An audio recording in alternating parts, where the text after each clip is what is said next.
This documentary is based on ending gang and youth violence in Lewisham Borough.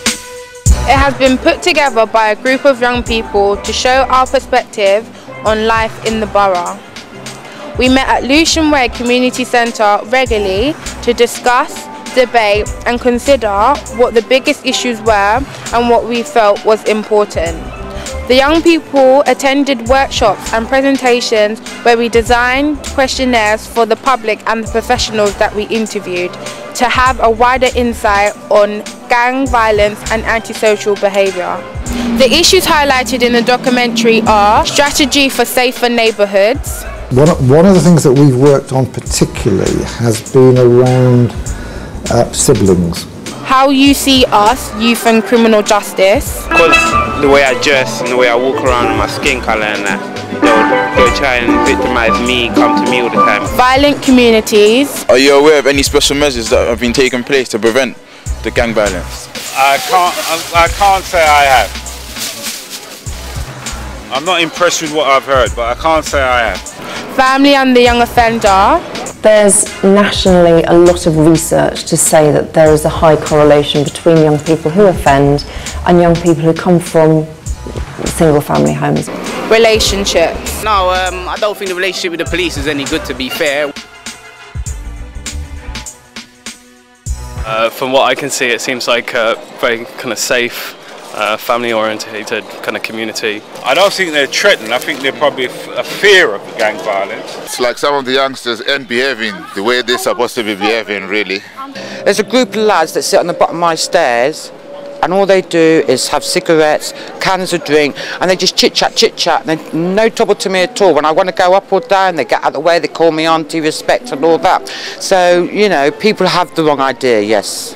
It's not just us, It's all the race, every single race. Justification and understanding are not the same thing, right? Aren't they? You know, to understand something is not to justify it. Exactly. You know, but without understanding, we're nowhere. Do you think there's any particular reason why youth and gang violence are so prominent within the black community? I think it's prevalent in all community. Our community's just been highlighted. I remember I met one young person who I was just trying to talk to. His mum asked me to see him. He said, "I'm meeting in the library," and I thought that would be a safe place for him because his peers aren't going to be in there. First of all, we've got to be very clear: gangs are not new.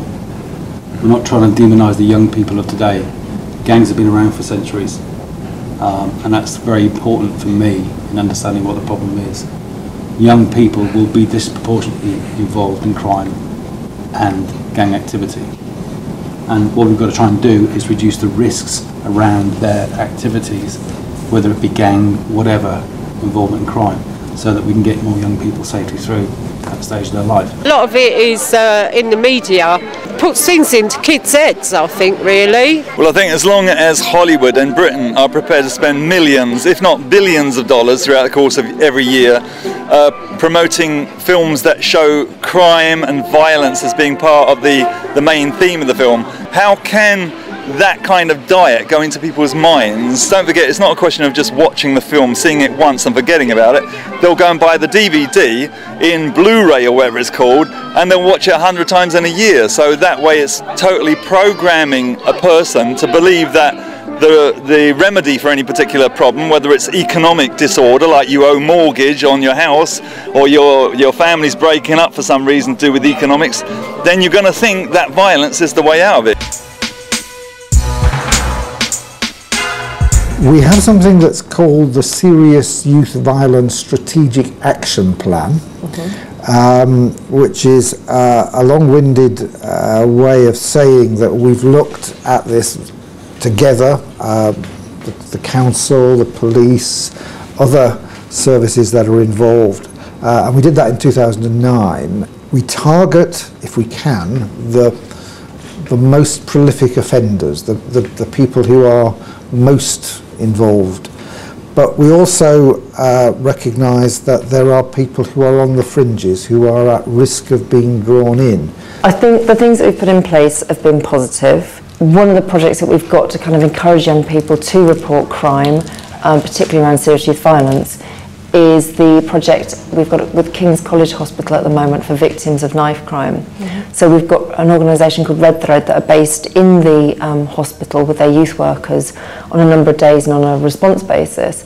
And where there's a young person that's been stabbed or where we believe they're a victim of stabbing, Red Thread youth workers will go in there and see if they can get the young people to engage, see if they can get them to talk about what's happened, because we don't want that person to go on to become a perpetrator. And there's a clear link between people that are victims who then go on to become perpetrators of similar serious youth violence.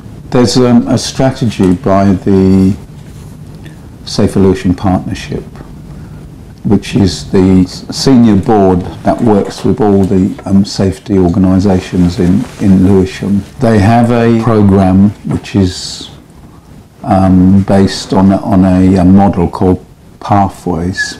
We're very lucky in Lewisham in that we've got a very successful unit called the Trilogy Plus unit, of which my colleague Sergeant Alderson leads. And over the last 3 years they've been very, very successful in reducing what has been perceived to be a serious gang problem in Lewisham. We've got the Trilogy and Trilogy Plus units who are dedicated in their approach to tackling gang offenders. And when I say tackling them, not only is that as what the public see about arresting people, but it's also recognising that enforcement is by no means the only way forward. And in fact, if we went with enforcement as the only way forward, we're going to fail. Do you think that the measures being put in place have been positive or counter-positive on the borough itself? Having the different aspects of enforcement, support and community involvement is like looking at the issue holistically and not just looking at one aspect, because I think if you just look at kind of draconian measures, looking to lock everybody up and thinking that will solve the issue, well, clearly it won't. Any initiative where you enlist the help and support of the community, I think, is very, very important. We know that if an individual has been involved, perhaps they've been arrested or they're convicted, and there are younger siblings in that family, younger, mainly brothers, but it might be sisters as well, we know that they are more at risk than the population at large. So we focus on that. What can we do to try and make sure that other young people in that same family don't get pulled in? If someone who's involved with a gang wants out, one of the things we know is that can be really difficult to do. And in different ways, if someone comes to us or comes to the police and says, I want out, we'll work with them and try and give them the support that they need to do that. My eldest daughter, she has come back home saying, oh, there's gangs outside, there's gangsters outside, and I'm letting her know, just because you see a group of black boys together or black men together, it doesn't mean they're a gang. So I think it's more about perception and how the word gang is perceived and how we perceive ourselves as well. What's your opinion of young people and gangs? Some of them believe that the gang is kind of the only family they've got. There's not a lot to be gained from being in a gang. Also, some of them join it, they feel they're joining it for safety, but all the evidence suggests that they are more at risk. They're more likely to come to harm by gun and knife crime. They're more likely to meet an untimely death at a very young age.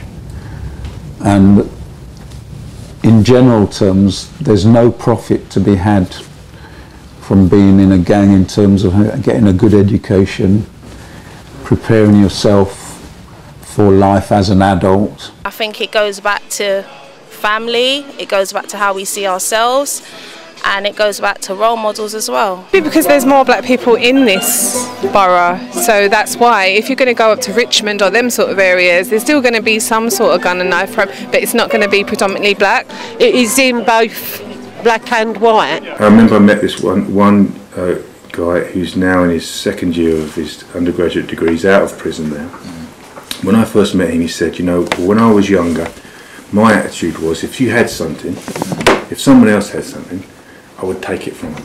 But then he said this really sort of thoughtful thing. He said, you know, I realised, and he said it in these terms, which in quite sociological terms really. He said, you know, I realised that what middle class people had, I couldn't steal, because what they had was education. They had the kinds of resources to secure a future that you can't steal. That person has come out of prison and he's not reoffended. We need to be careful about what we think is happening and what yeah. Now, what I know is that excuse me for using technical jargon, but the demographics of Lewisham are quite complicated, and there is a higher proportion of younger people from black and minority ethnic backgrounds than there are older people. And you only have to visit our schools to be aware of that. So the likelihood is, if the majority of young people in Lewisham are from black and minority ethnic backgrounds, then the majority of young people who are involved in gang violence, statistically, are probably also going to be. As I've grown older, I've realised that most police officers are doing the job that they do because they want the community that they live in and work in to be a safer place. But they're doing it with all sorts of difficulties and pressures on them, and sometimes they don't do their job as well as they should. And when that happens, and that can be being rude and aggressive to a young person that they've stopped who is going about their business perfectly reasonably, and I've had too many young people tell me about that to think it doesn't happen. I know it happens. Those police officers then create a sense that they're out to get young people, and that then spreads and it gets worse, because the next time that young person meets a police officer, they will assume that they're going to get the same treatment. Stop and search is a very divisive topic, especially with young people. And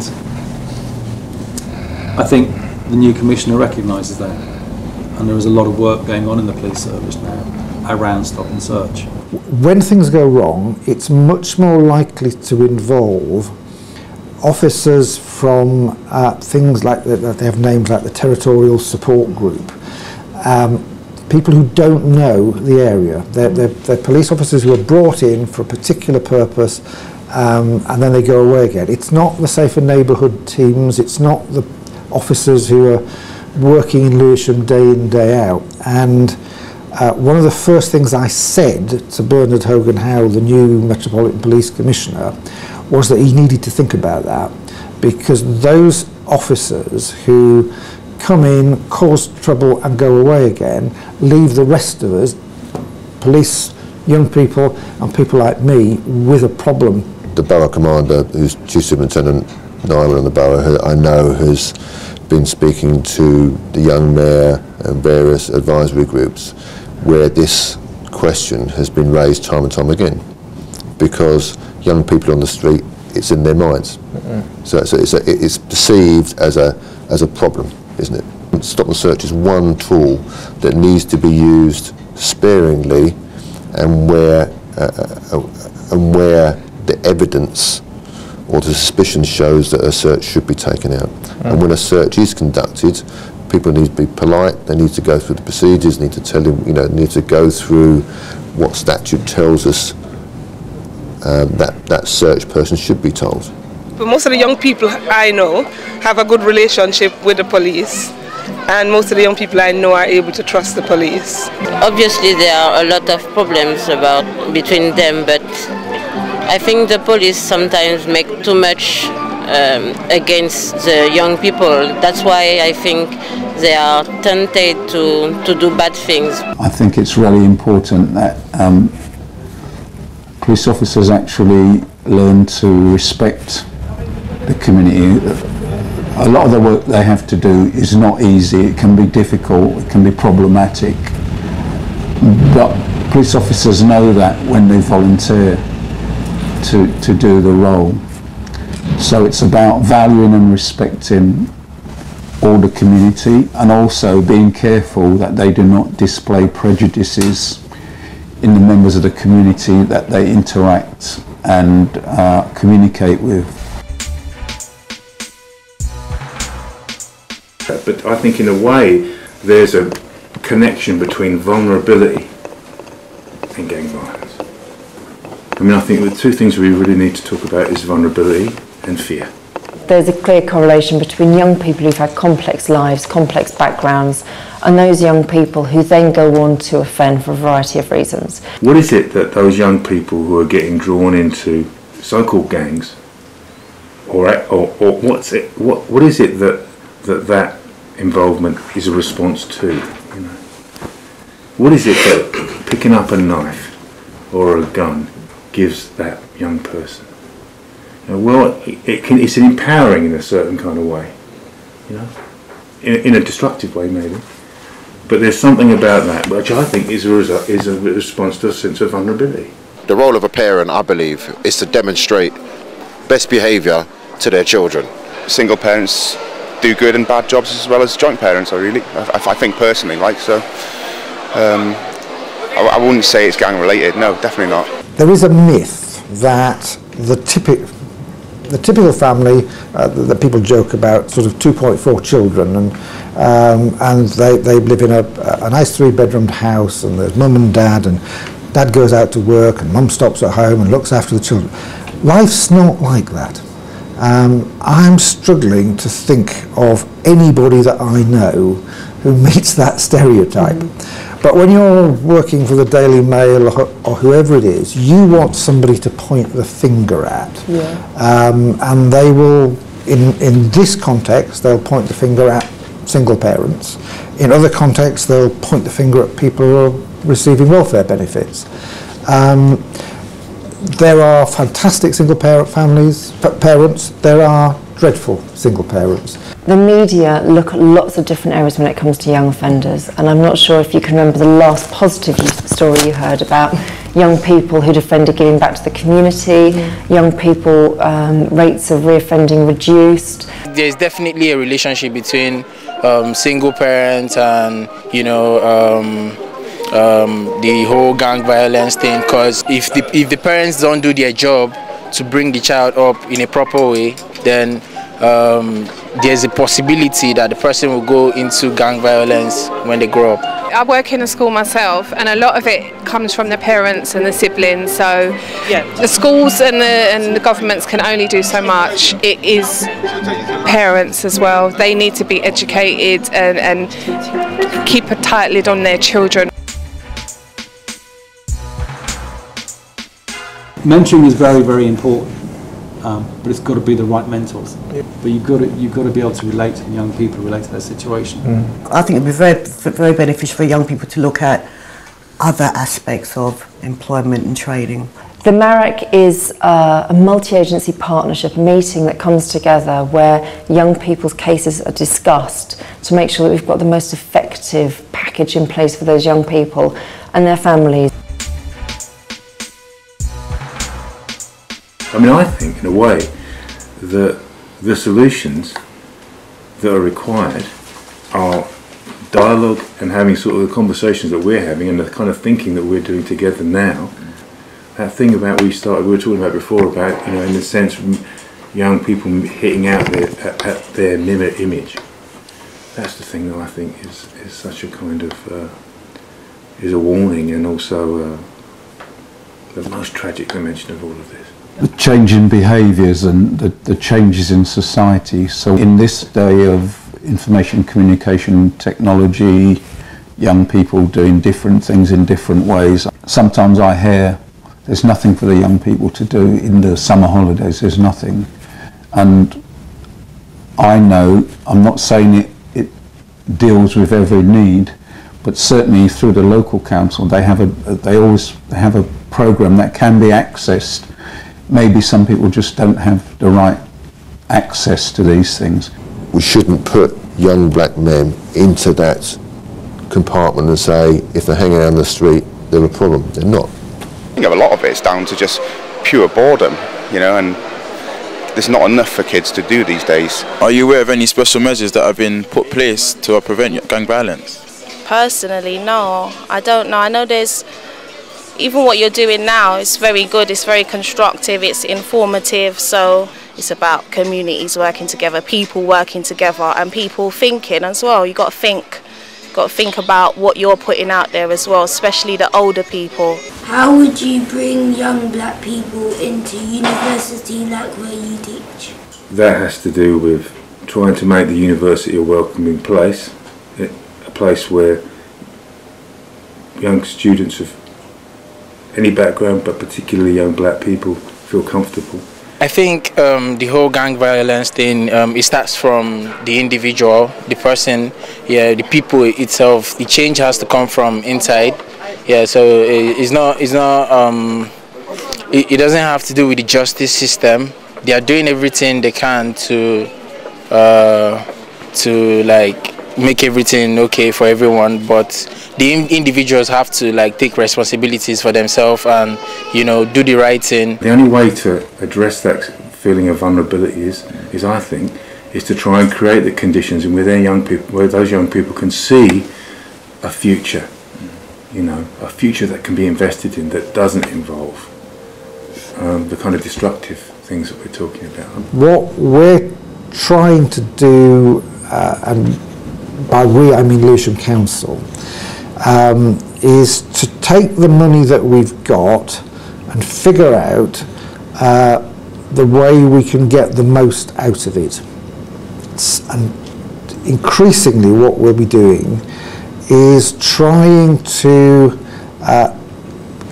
create funds that allow projects exactly like this to happen. That's quite difficult because it means we're going to have to look at all the money we're spending in relation to youth provision and change the way we do it, partly because we're really short of money.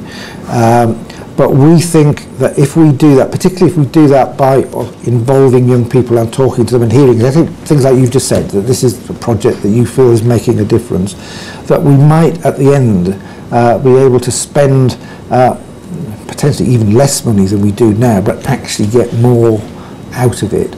But that's something that we're going to begin to do over the next few months, and part of it will be driven by knowing that projects which engage young people themselves work much better than ones where it's just old fogies like me telling them what to do.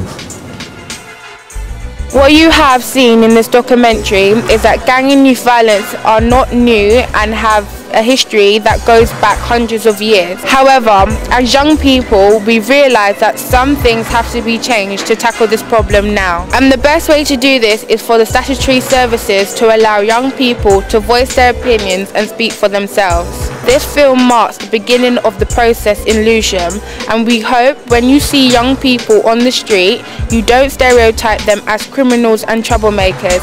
Most of us have a mindset for success and happiness in our future.